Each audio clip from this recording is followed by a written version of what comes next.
తింటావా? చేసి పెట్టేదా? ఏమొద్దు పిన్ని, కాసేపు కబుర్లు చెప్పుకుందాం. అవునే తల్లి, నీ కొడుకు అల్లరికి అసలు మాట్లాడుకోవడానికే కుదరట్లేదు. దా వచ్చి కూర్చో. అవును పిన్ని, అప్పట్లో 7-8 మందిని కనేవాళ్ళంట. ఎలా చూసుకునేవాళ్ళు, ఎలాగ చేసేవాళ్ళు. అవును నిజమే. ఇంకేంటి, శివ ఫోన్ చేస్తున్నాడా? భోజనానికి ఏం చేస్తున్నాడంట? వండుకుంటున్నాడా? అబ్బో, తల్లి కూతుర్లు తీరిగ్గా ముచ్చట పెట్టుకుంటున్నారుగా.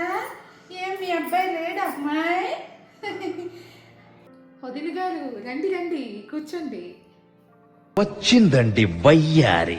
వచ్చాక కూర్చోకుండా ఉంటాను అమ్మాయి.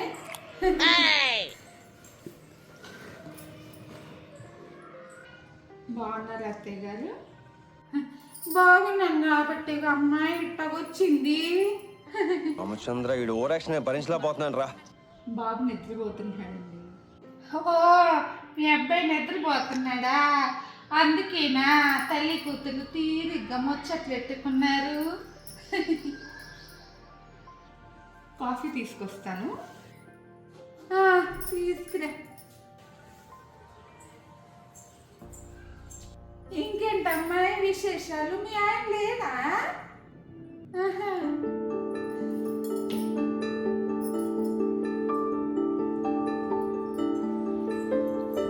అత్తయ్య గారి కాఫీ.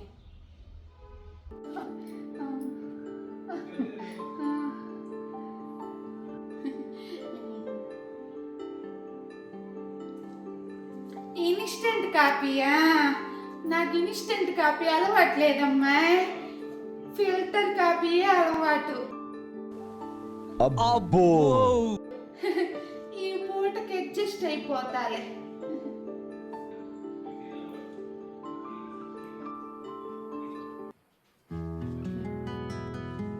ఇంకేంటమ్మాయి, కొడుకుని కనేసావు, మరి కూతుర్ని ఎప్పుడు ప్లాన్ చేస్తున్నా? అత్తయ్య, బాబుకి ఇప్పుడు 8 months అయ్యి, అప్పుడే ఇంకొకరా? పెళ్ళైన సంవత్సరంన్నర కానీ కొడుకు కడుపును పడలేదు. ఇంకొకరిని ప్లాన్ చేయడానికి ఎంత సమయం తీసుకుంటారో ఏంటో. అయినా ఇప్పటి ముచ్చటప్పుడు తీస్తేనే బాగుంటుందమ్మా.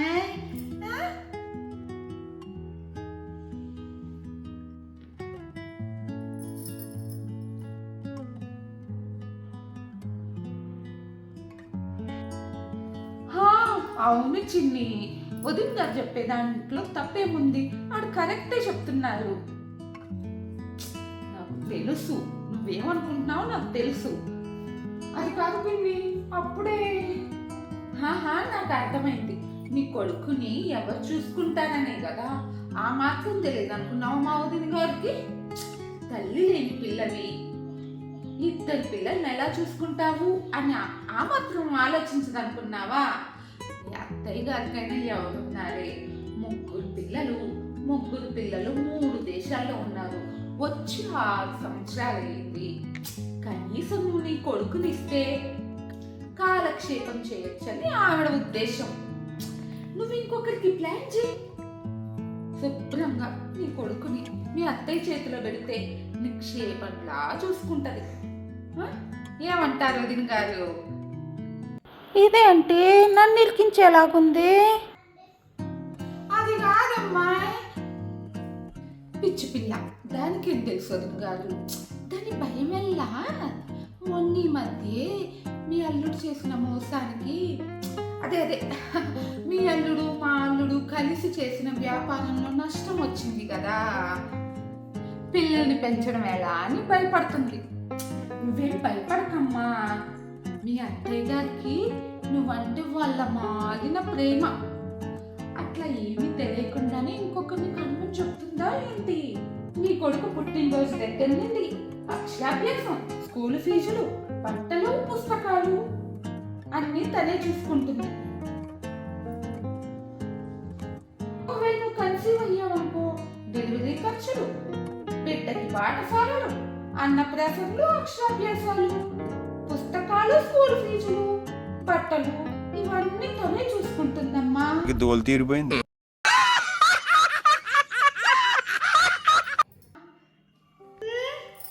నాకేం పని అమ్మాయి అవన్నీ చేయటానికి? అయినా పిల్లల్ని కనడం పెంచడం చేత కాక నా మీద పడుతున్నారు. అమ్మో అమ్మో ఎన్ని తెలివితేటలు. అత్తయ్య, చిన్ని పెద్దవాళ్ళ పేరు అనకూడదమ్మా, ఊరుకో. ఏం వదినా, వాళ్ళ అమ్మని పట్టం పెట్టుకున్నది చాలదా, ఇప్పుడు దీని మీద పడ్డారా? ఏం మాట్లాడుతున్నా అమ్మాయి? నేనేం చేశాను? నేను పట్టం పెట్టుకున్నానా? జాగ్రత్తగా మాట్లాడేమనుకున్నా. ఏం నిజం కాదా? నువ్వు ఆ వనజాక్షి ఇంకొంతమంది ఊరు ఆడవాళ్ళని వేసుకొని మా ఇంటికి వచ్చి మంచి సంబంధం అని అబద్ధం చెప్పి అప్పుడే పెద్ద మనిషి అయిన మా అక్కకి పెళ్లి జరిగేలా చేసావు. ఆలోచించుకోవడానికి మా నాన్నకు కానీ అక్కకు కానీ అవకాశం లేకుండా చేసావు. తీరా చూస్తే అక్కడ 10 మంది సంతానం కానీ కాలం చేసిన అత్తగారు ఆడదిక్కులేని సంసారం అయింది. పాపం మా అక్క చాలా చిన్న వయసు. పెళ్లి చేసుకొని అత్తగారి ఇంటికి వెళ్ళి అక్కడ ఉన్న 10 మంది పిల్లల్ని చూసి ఆశ్చర్యపోయింది, భయపడిపోయింది, చాలా ఏడ్చింది. నువ్వు ఆ వనజాక్షి కలిసి మా బావగారి మనసు మార్చి పిల్లల్ని త్వరగా కనమని బలవంతం చేశారు. మా అక్కని కూడా హింసించేవాళ్ళు మాటలతోటి. దేవుడి దయ వల్ల అక్క గర్భవతైంది, ఒక ఆడబిడ్డకి జన్మనిచ్చింది. అంతటితో ఊరుకోకుండా మా అక్క దగ్గరికి వచ్చి ఆడపిల్లని కనేసావు, మరి వంశాంకురం లేకపోతే ఎలాగా అని హింసించడం మొదలుపెట్టారు. ఎక్కడికి వెళ్ళినా కూడా మా అక్క బావని వంశాంకురం అనే పేరు చెప్పి అవమానించేదానివి. చిన్న వయసులోనే 2వ గర్భం దాల్చడం వల్ల మా అక్క ఆరోగ్యం క్షీణించింది. పురుటి నొప్పులు భరించలేక బిడ్డను కనకుండానే మా అక్క మమ్మల్ని అందరినీ దేవుడి దగ్గరికి వెళ్ళిపోయింది. తన వల్లే తన భార్య చనిపోయిందని రోజు బాధపడేవాడు మా బావ. అదే బాధతోటి ఒకరోజు హార్ట్ అటాక్ వచ్చి ఆయన కూడా ఈ లోకాన్ని వదిలిపెట్టి వెళ్ళిపోయాడు. చిన్నిని చూసుకోవడానికి ఎవ్వరు లేకుండా అయిపోయారు. ఉన్న 9 మంది బాబాయిలు వదిలేసి వెళ్ళిపోయారు. అప్పటి నుంచి ఇది అనాథ అయిపోయింది, కేవలం నీ వల్లే. శారద, ఎక్కువ మాట్లాడుతున్నావు నువ్వు. ఈరోజు నీ పని నీ కూతురు పని చెప్తా. అమ్మో అమ్మో ఎన్నేసి మాట్లాడినావు. ఈరోజు నేనేంటో చూపిస్తా మీకు, ఉండండి.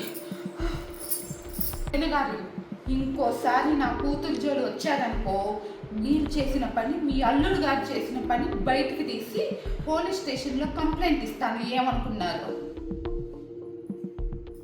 అన్నయ్య గారి మొహం చూసి వదిలేస్తున్నాను మిమ్మల్ని. వెళ్ళండి.